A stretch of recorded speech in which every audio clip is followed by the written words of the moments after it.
हौसला बुलंद कर रास्तों पर चल दे, तुझे तेरा मुकाम मिल जाएगा। हौसला बुलंद कर रास्तों पर चल दे, तुझे तेरा मुकाम मिल जाएगा।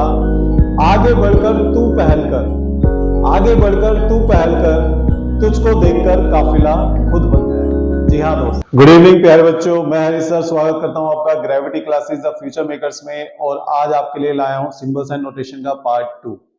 सिंबल्स एंड नोटेशन में मैं एक ऐसा क्वेश्चन लेकर आया हूं जिसके अंदर बच्चे बहुत ज्यादा समय नष्ट कर देते हैं उस क्वेश्चन को करने में और देखते हैं सारा समय उसी में चला गया। मैं आपको इस क्वेश्चन का एक इतना अच्छा मेथड बताने वाला हूं कि आप सेकंड्स में इसका आंसर निकालेंगे। जी हाँ, सेकंड के अंदर। सिंबल एंड नोटेशन में हमें आपको पता है कि साइन चेंज करने के लिए क्वेश्चन आता है कि जो साइन दिया जाता है क्वेश्चन के अंदर उसे चेंज करके दूसरे साइन में कन्वर्ट करना होता है, देन उसके बाद उसे सॉल्व करना होता है। इसमें बच्चे क्या करते हैं, वन बाय वन एक एक करके सबको सॉल्व करते हैं और इसमें क्या होता है, टाइम हमारा वेस्ट होता है, टोटल टाइम वेस्ट होता है। तो मैं इसका एक ऐसा शॉर्ट ट्रिक्स बताऊंगा जिसमें आप दूर से ही देख के पहचान जाएंगे कि सर इसका सॉल्यूशन ये होगा। जी हाँ, आप दूर से ही देख के पहचान जाएंगे कि सर इसका सॉल्यूशन ये होगा। सबसे पहले मैंने आपको एक चीज इसमें बताई हुई है, जब भी कैलकुलेशन वाला हम सिंबल नोटेशन का क्वेश्चन करते हैं उसमें हम एक फॉर्मूला अप्लाई करते हैं, एक रूल अप्लाई करते हैं। और वो रूल मैंने आपको बताया हुआ है, कौन सा रूल अप्लाई करते हैं, बोर्ड मास का। ठीक है, ये सबको मैंने बताया हुआ है, बोर्ड मास का एक रूल अप्लाई होता है। बोर्ड मास का क्या होता है, बी हमारा क्या होता है, ब्रैकेट होता है, ओ हमारा ऑफ होता है, डी हमारा डिवाइड होता है, एम मल्टीप्लाई, ए एडिशन और एस सब्ट्रैक्शन होता है। ये हमें ऑर्डर में सॉल्व करना होता है। पहले ब्रैकेट अगर क्वेश्चन में दिया होता है तो हम ब्रैकेट सॉल्व करते हैं। अब जैसे हम देख रहे हैं ऑप्शन में हमारे पास ब्रैकेट नहीं है तो हम ब्रैकेट सॉल्व नहीं करेंगे। ऑफ भी इसके अंदर कहीं नहीं दिया गया है। उसके बाद है डिवाइड, मल्टीप्लाई, ऐड और सब्ट्रैक्ट। तो ऑर्डर में अगर हम करें, सबसे पहले डिवाइड होता है, उसके बाद मल्टीप्लाई होता है, ऐड होता है, उसके बाद सब्ट्रैक्ट होता है। ठीक है, तो हम यही ऑर्डर यहां पे फॉलो करेंगे, पहले डिवाइड, फिर मल्टीप्लाई, फिर एडिशन, देन सब्ट्रैक्शन। अच्छा, अब इसके अंदर कन्वर्ट करने के लिए बोल रहे हो कि भाई माइनस को डिवाइड करना है, माइनस को चेंज करना है डिवाइड में, प्लस को चेंज करना है मल्टीप्लाई में, डिवाइड को चेंज करना है माइनस में और मल्टीप्लाई को चेंज करना है प्लस में। फिर आपको बताना है which one of the following equation is correct. तो इसमें कौन सी इक्वेशन हमारी करेक्ट है।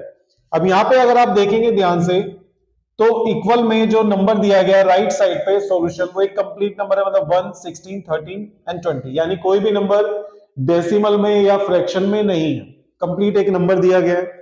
हमारे पास ये ऑप्शंस है। अब इसके अंदर सबसे पहला हमें क्या करना होता है, साइन चेंज करने होते हैं। अगर हम सबके साइन चेंज करेंगे और फिर उसके बाद सॉल्व करेंगे तो हमारा बहुत ज्यादा टाइम जाएगा।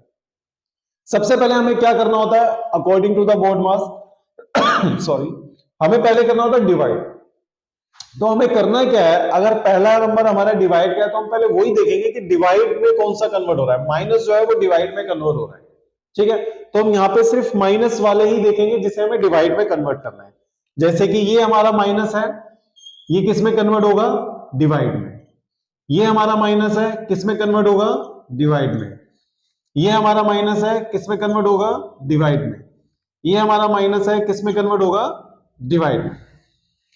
अब हम क्या करेंगे, सारे क्वेश्चन सॉल्व, सारे ऑप्शन सॉल्व ना करें, इसके लिए हम क्या करना पड़ेगा, हम देखेंगे 5 डिवाइड 4। भाई पहले तो डिवाइड ही करना पड़ेगा ना, ब्रैकेट और ऑफ तो है, पहले डिवाइड ही करेंगे। तो पहले अगर हम 5 डिवाइड 4 करते हैं तो हमारा नंबर क्या आएगा, 5 को डिवाइड 4 करेंगे डेसिमल में या फ्रैक्शन में आएगा, 5/4 आएगा।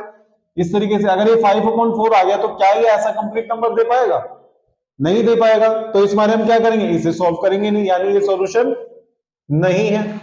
ठीक है, उसी तरह हम नीचे वाले में देखते हैं, ये अगेन 5 डिवाइड 4 आ रहा है, 5 डिवाइड 4 फिर दोबारा आ गया, तो इसमें ये क्या है, कंप्लीट नंबर नहीं देगा, ये भी हमारा फ्रैक्शन में या डेसिमल में नंबर देगा।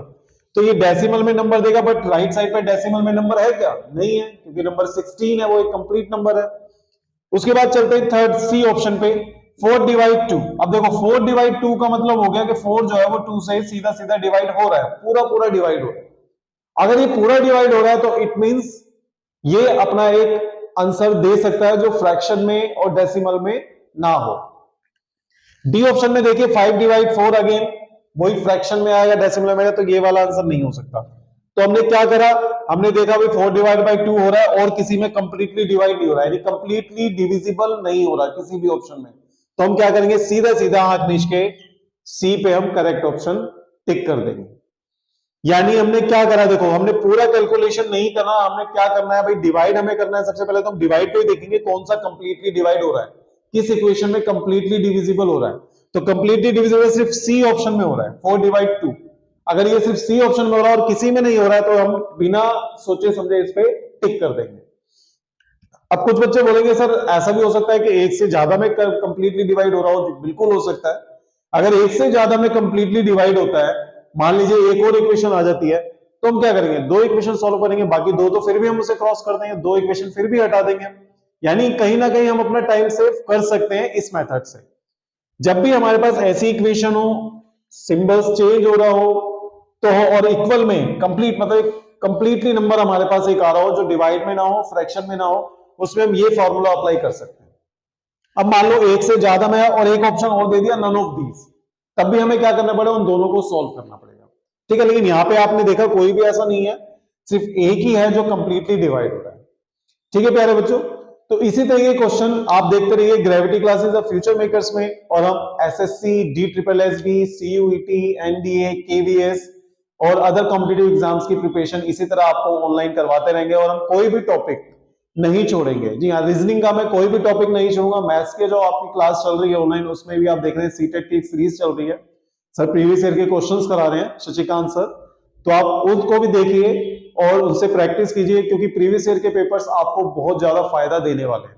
और रीजनिंग में हम कोई भी टॉपिक नहीं छोड़ेंगे, एसएससी में आए, चाहे वो DSSB में आए, KVS में आए या CUET में आए, कहीं पे भी आएगा, हम रीजनिंग के सारे टॉपिक आपको ऑनलाइन यहाँ पे कवर कराएंगे। इसी तरीके से आप अपना प्यार हमें देते रहिए, बने रहिए gravity classes the future makers के साथ। Thank you so much.